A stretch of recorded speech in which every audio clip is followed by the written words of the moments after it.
In this video, we are going to show you from start to finish how to set up a Kratky hydroponics system for growing lettuce indoors.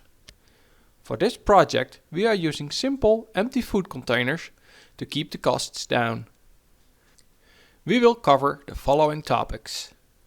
What's the Kratky method? Which materials do you need? How do you start the seeds?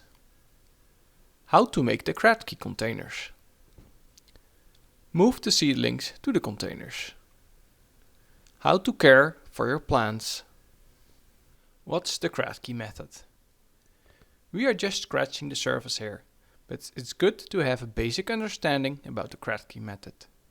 The Kratky method is a form of hydroponics that allows you to grow vegetables without soil. Hydro stands for water. All you do is provide the basic elements for plants to grow: water, nutrients, light and air. The container holds the water with the nutrients. Our plant sits in the net pot on top of the container. The light comes either from a grow light or from daylight, and the air is already around us.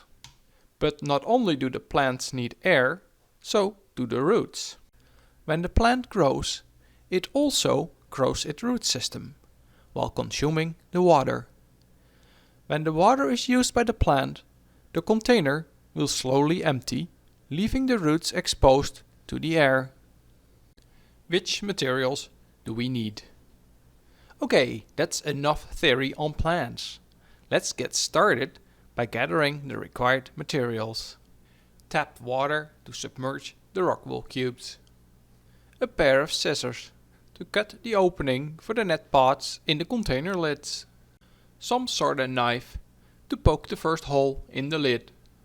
A marker to trace the outline of the net pots. A teaspoon to stir the water. A toothpick. A pH meter. Something acid. We use concentrated lemon to lower the pH. Net cups. Rock wool cubes. A tray or plate to catch dripping water from the net pots. Lettuce seeds. We use white Boston butterhead. Empty containers with a lid. We use empty yogurt containers. We don't need everything right away. First, we are going to start the seeds. When they are germinating, you will have plenty of time to make the containers. How to start the seeds? First, we need to bring the water to the right pH level.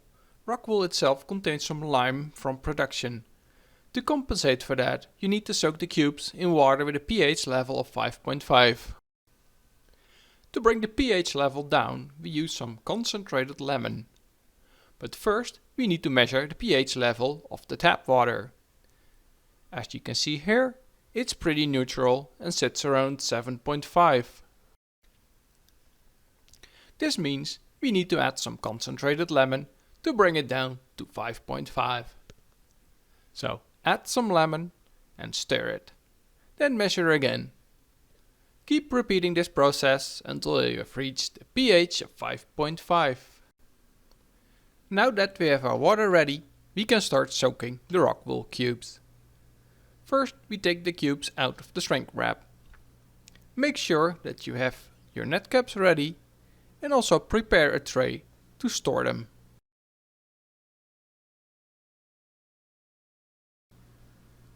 All you do now is take a cube and submerge it for around 10 seconds in the water to let it soak.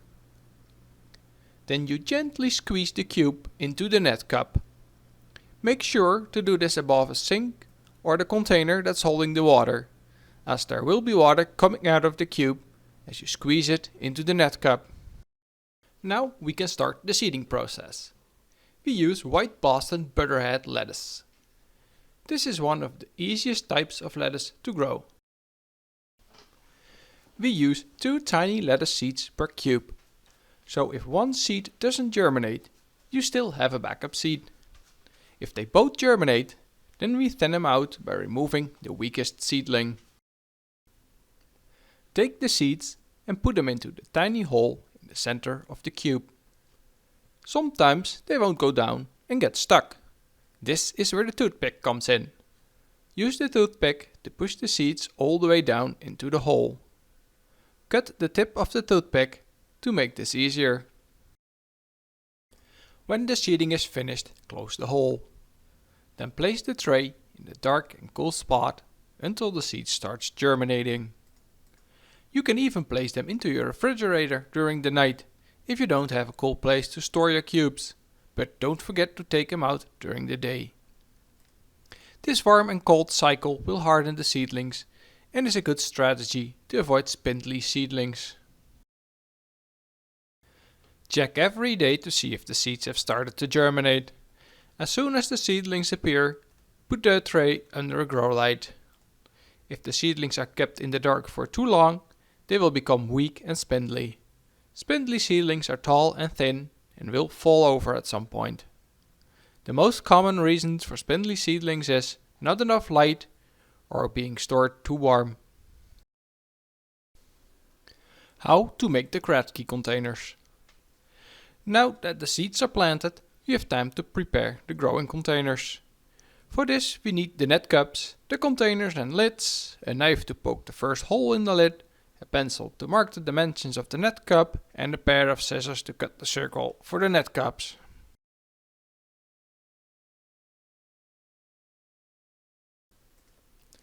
Place the net cup upside down on the bottom of the lid and use the marker to draw the outlines. Try to center the net cup as much as possible.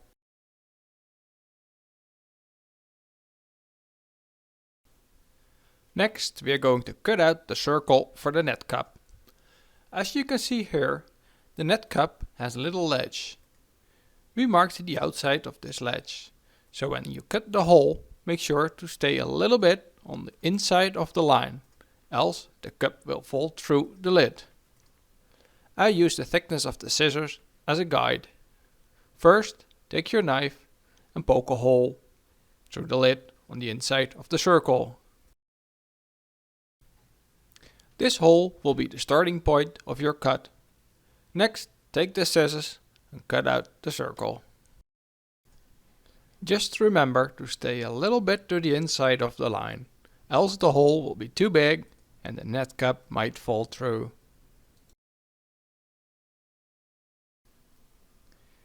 Now place the net cup into the hole, and that's all there is to it. Now the weight is on the seedlings to grow. When the first roots appear, it's time to place them into the containers. Move the seedlings to the containers. As soon as the first roots appear from the bottom of the net cup, it's time to move the seedlings to the containers with nutrients. First, you need to mix the nutrients. We use a mix of Emerald Harvest and General Hydroponics. The Emerald Harvest is a series of nutrient solutions. When we bought them, the Bloom part was sold out, so we replaced it with General Hydroponics Bloom, which has the same ratio of nutrients. On the nutrient container, you will find the instructions on how to mix it. A dropper is a handy tool to measure the right amount of nutrients. This comes very precise. If you add too much nutrients, your plants might burn and or even die. Especially after changing nutrient mix ratios, you have to keep a very close eye on your plant health. By the first signs of stress, you should move back to a ratio that worked before the signs of stress appeared. We fill the containers up to a level where the water just touches the bottom of the net cup. A spare net cup is used as a guide. After we filled up the containers, we put in the net cups with the seedlings. Then we place them back under the grow light. And now the waiting begins. How to care for your plants. Although the Kratky system is very low maintenance, you do need to keep an eye on your plant's health. When the plants grow big, they start to use more water, so you have to make sure that you refill the containers before they're all the way empty. We refresh the water about once a month. This is also a good time to inspect the roots. The roots should stay firm and white. If there's a fall odor or they start turning dark, then the plant's health is compromised. Most problems occur after changing the water and the nutrient solutions. If you recently changed the water and added extra or stronger nutrients, then you should move back to the mixer you used before the problems began. Another common problem after changing the water is overfilling the containers. By overfilling the containers, the roots will suffocate and the plants will die. Some signs to look for is wilting of the leaves. Well, this covers the basics and gives you all the information you need to get started. If something isn't clear, feel free to ask in the comment section below. And don't forget to enjoy the process of growing your own vegetables.